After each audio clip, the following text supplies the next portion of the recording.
It's all about preventative maintenance. Mechanics look over everything from the engine to the electronics, ensuring the helicopter is at its mechanical best so pilots don't have problems during their mission. They need to have confidence in the airframe that they're taking out there, and that's where we come in, is we give those pilots that peace of mind and knowing that we've done our job, we've made sure that that aircraft is ready to go. Beyond looking for and fixing problems, this shop even has a maintenance test pilot who takes the Apaches out to make sure all systems are good to go. And we go out to the aircraft and crank them up and fly them if the problem manifested itself in flight, or it was just like phase maintenance or scheduled maintenance. So it keeps us busy. Apaches provide troops with firepower during combat operations, which makes this attack vehicle a valuable asset. And soldiers on the ground appreciate the guys who keep this bird in the fight.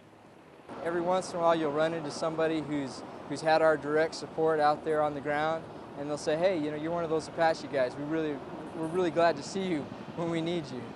As long as soldiers are in the field, these maintainers will ensure pilots have a reliable aircraft to provide support.